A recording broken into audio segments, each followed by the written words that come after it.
दिसतो तिथे पाचमुखी शेषनाग आहे. ज्यांचं भाग्य असतो ना त्यांना दिसतो तो. अच्छा, म्हणजे पाचमुखी शेषनाग जो आहे तो इथे 100% आपण जो बोलतो तो होतो. हा हा हा. जे आपली मनात काही इच्छा असेल जर आपण आईला बोलतो 100% होतो. त्यांना मुलबाळ नसतो तर आई स्वतः जाते आपल्या जवळ सांगते की अमुक गावामध्ये जा. आपल्याला पुढे आपण इंग्रजांचं राज्य होतं त्याच्या पुढचा आहे. प्रत्येक वर्षाला एवढा भाग उंच वाढतो. एवढा गेलाय. अच्छा, म्हणजे 1-1 इंच दरवर्षी वाढतो हा भाग.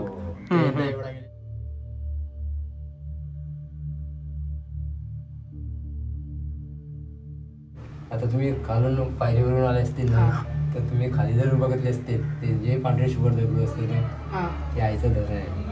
काही माणसं नेतात हो. नेल्यानंतर आई सांगते की माझा जो दगड नेलेला आहे माझ्या जागेवर आणून ठेवा. आपण नेऊ पण नाही शकत.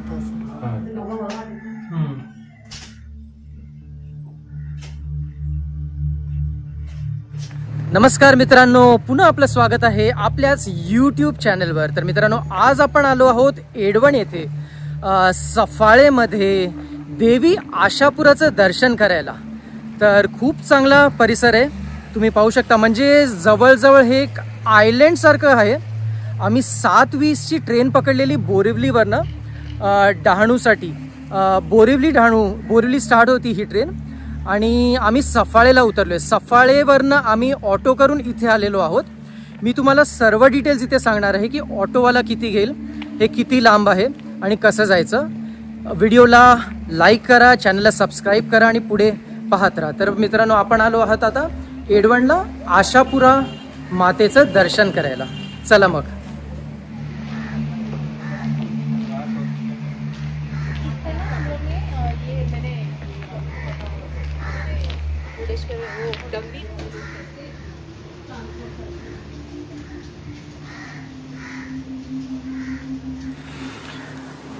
समुद्राचा आवाज येत आहे इथे. समुद्राच्या खूपच जवळ आहे. म्हणजे तुम्हाला मी दाखवलं की आयलँड सारखं अगदी आहे.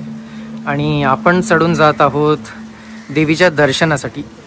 चढण एवढी नाही आहे, मला वाटतं एक 50-1 पायऱ्या असतील या जवळजवळ. पण खूपच सुंदर परिसर आहे.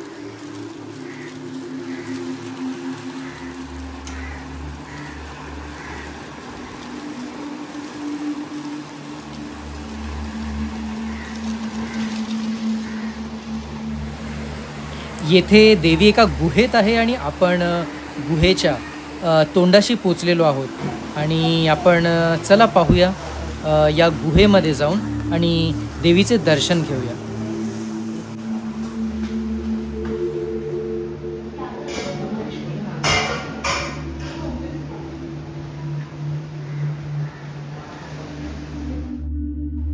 ही गुहा अगदी नॅरो अशी नाहीये, पण वाट थोडीशी अशी अवघडलेली आहे. तर आपण सरळ उभे राहून चालू नाही शकत, थोडंसं वाकावं लागतं. पण हे मॅनेजेबल आहे, आपण आरामशीर या गुहेत शिरू शकतो. आणि दुसरं म्हणजे या गुहेची एंट्री आणि एक्झिट दोन्ही वेगवेगळे आहेत. म्हणजे तुम्ही एक साईडनी आतमध्ये शिरू शकता आणि दुसऱ्या साईडनी तुम्ही बाहेर पडू शकणार आहात. लकीली मंदिराचे पुजारी इथेच होते आणि त्यांनी आम्हाला खूप वायटल इन्फॉर्मेशन दिली या देवळाबद्दल. तर चला मग आपण मंदिराच्या पुजारींची भेट घेऊया आणि त्यांच्याकडून या मंदिराच्या हिस्ट्रीबद्दल जाणून घेऊया.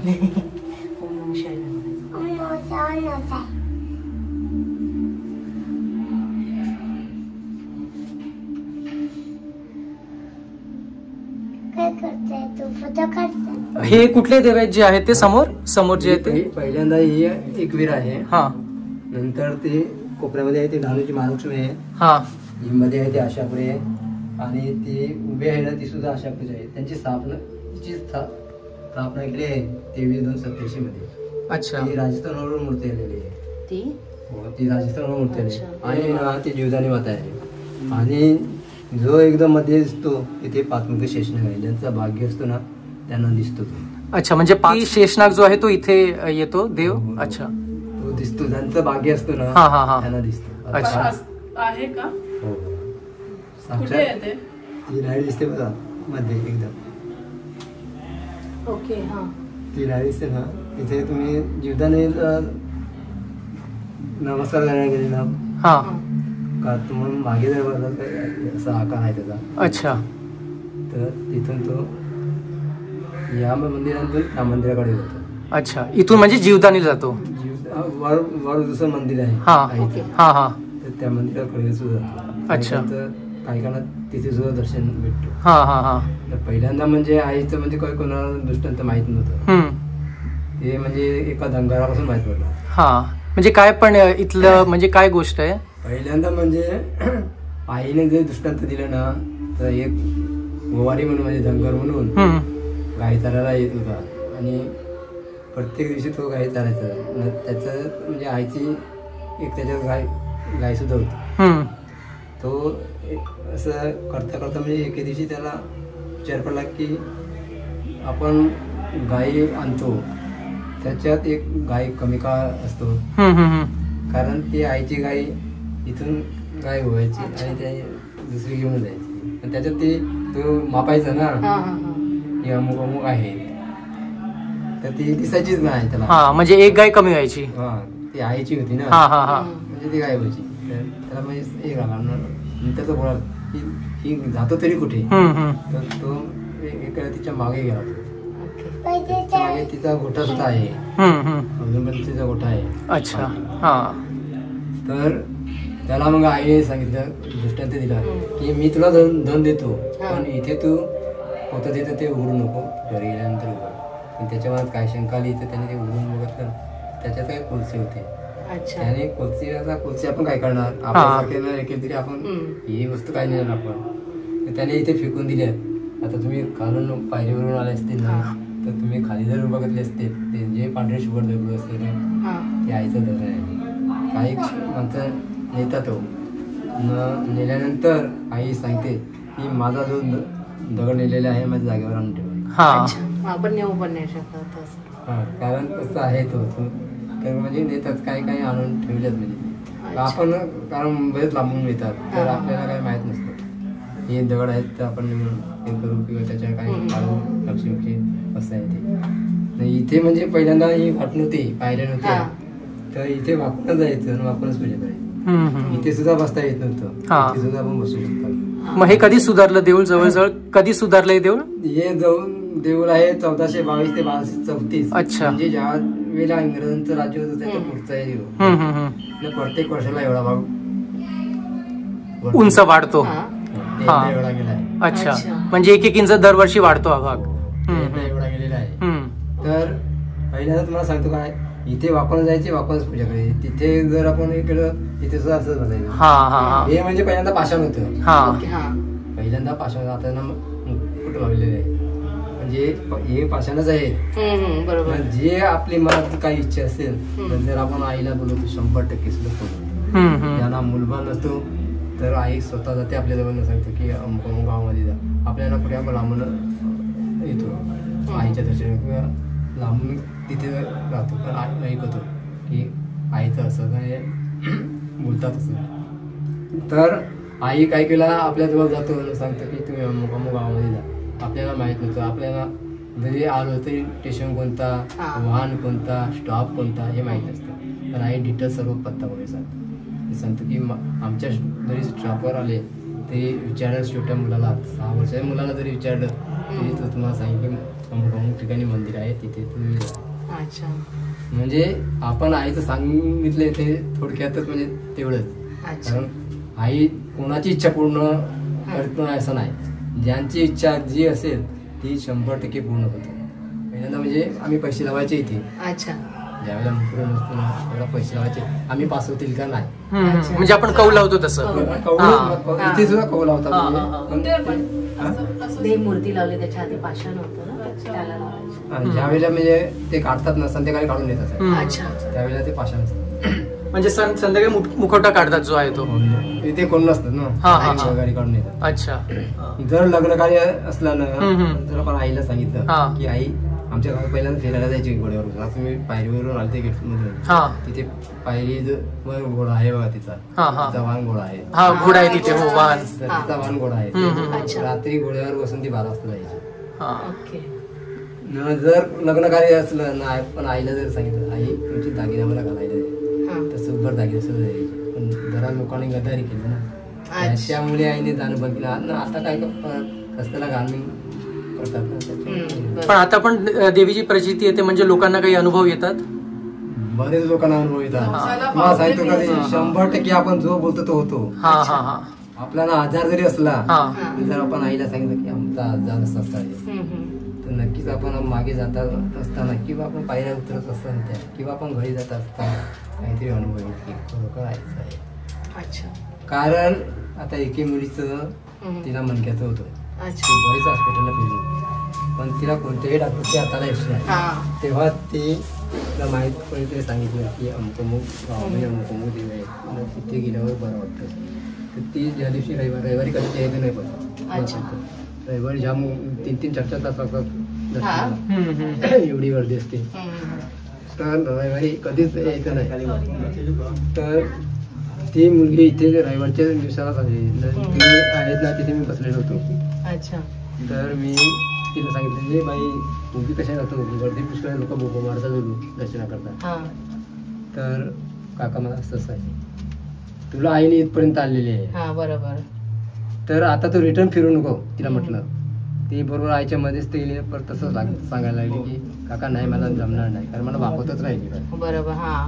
तर तिथे आपण खाली जर गेलो ना तिथे त्या बाजूला असं म्हणजे खाली उतर नाही तर तिथे गेल्यानंतर ती रिटर्न सांगतो नाही काका मला अजिबात नाही तुला आईने इथपर्यंत आले आणि तुला शेवटपर्यंत नेणार. मी म्हटलं की तुला शेवटपर्यंत नेणार. ती बरोबर आईच्या मध्यस्थ गेली तो मणक्याचा मणी सटकलेला होता. खाट कशा वाटला तिच्या आईला सांगितलं तिची आई मागणी होती तिच्या आईने 100% परत ती माझ्याजवळ आली काका तुम्ही सांगितलं 100% तुम्ही कोण नाही आहेत मी कोण नाही मिळत मी सेवा करतो तिची पण ती जी सुचवतं मला ती तुम्हाला मी सांगतो माझ्यापर्यंत मी सांगत नाही काय पण ती जी मला काही हे करतो ते मी तुम्हाला सांगतो तो बरोबर देव पाहिजे. काहीकांचं म्हणजे आता एकीला तर 32 वर्षात मुलगा झाला तर तिला सांगितलं की तुला मुलगा होईल तिच्या पोटी मुलं आहे. तर तिला सांगतो काका तर गुरुजींनी सांगितल्याप्रमाणे इथे आपण पाहू शकतो की एक डहाणूची महालक्ष्मी आहे आणि 2 मूर्त्या ज्या आहेत त्या आशापुरी देवीच्या आहेत आणि त्यातली एक मूर्ती राजस्थानवरून आणली आहे असं गुरुजींनी आपल्याला सांगितलं आहे.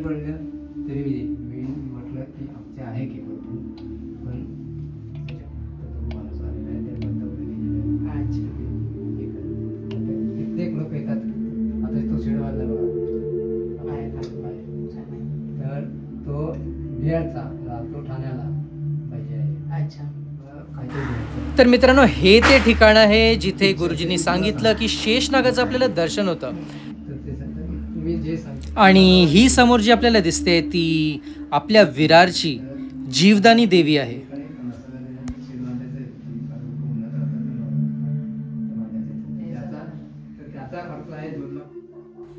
तर मित्रांनो आता मी तुम्हाला दाखवतो की ही गुहा कशी आहे इथलं सीलिंगपासून अंतर किती आहे आपल्याला कसं कुठे क्रॉल करून जावं लागतं कुठे ढोपरानी जायला लागेल किंवा कुठे चालत जावं लागेल आणि इथे गुरुजींनी सांगितली ती शेषनागाची जागा कुठली आहे आणि इथली सर्व मूर्त्या ज्या आहेत त्या कशा प्लेस्ड आहेत त्या गुहेमध्ये आणि मी तुम्हाला इथली एक्झिटही मित्रांनो दाखवणार आहे. एक्झिटकडून बाहेर निघताना अगदी आपल्याला वाकून जावं लागतं आणि वाकून नंतर आपल्याला जिथे प्रकाश दिसतो तिथून आपण या गुहेतून बाहेर पडणार आहोत.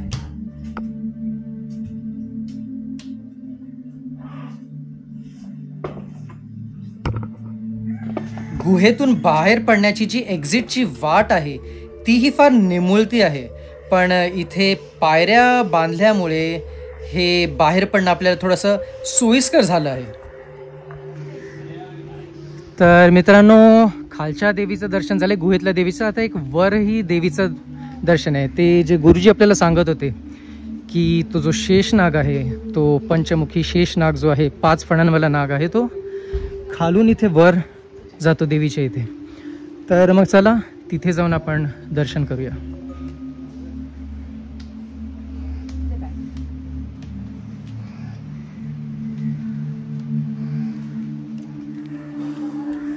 वरचं जे देऊळ आहे ते छोट्याशा डोंगरावर असल्यामुळे आपल्याला अशी मोकळी जागा दिसते. म्हणजे एका ठिकाणी आपल्याला मोकळे आकाश दिसते आणि दुसऱ्या ठिकाणी हे देऊळ समुद्र किनाऱ्यानजीक असल्यामुळे दुसऱ्या ठिकाणी आपल्याला समुद्राच्या लाटा दिसतात. तर एक अप्रतिम निसर्गाचं हे संगम आहे. तर मित्रांनो, तुम्ही हे जे वरचं देऊळ आहे ते बघायला अजिबात विसरू नका.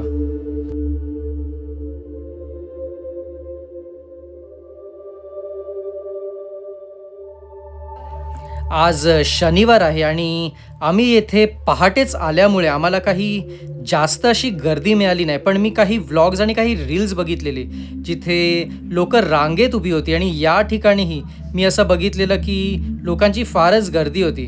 पण नशीब आहे आपलं चांगलं की आपण शनिवारी आलो आहोत आणि पहाटे आल्यामुळे इथे आपल्याला गर्दी मिळत नाही आहे आणि आपल्याला देवीचं सुंदर असं दर्शन घडणार आहे आता पुढे. चला मग पाहूया या डोंगरावरच्या देवीला.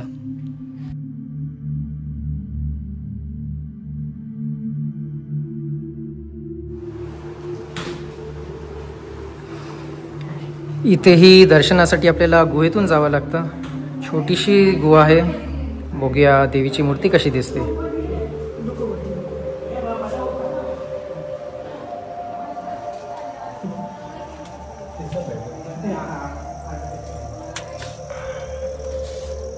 फार सुंदर मूर्ती आहे देवीची आणि ही पण स्वयंभू मूर्ती आहे.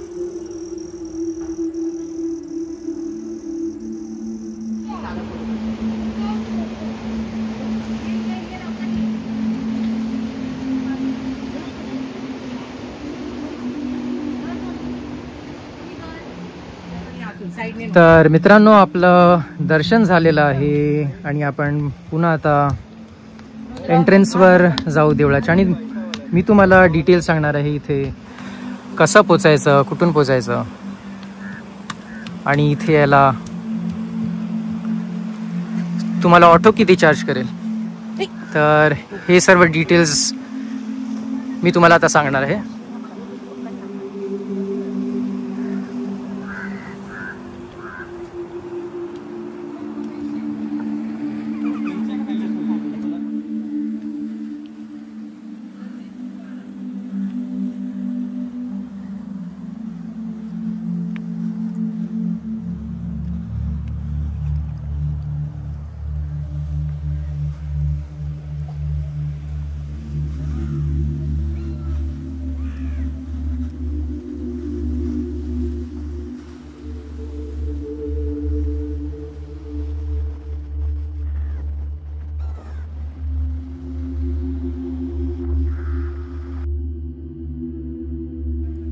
देवळाकडे जाताना मी इथे काही मुलांना पाहिलं होतं आणि एका कॉलेज युवाने मला परत पुन्हा सांगितलं खाली जाताना की इथला वरचा जो व्ह्यू आहे तो खूप सुंदर आहे. म्हणून आपण एक काम करत आहोत, आपण इथे वर जाऊन हा टॉप व्ह्यू देवळाचा घेत आहोत.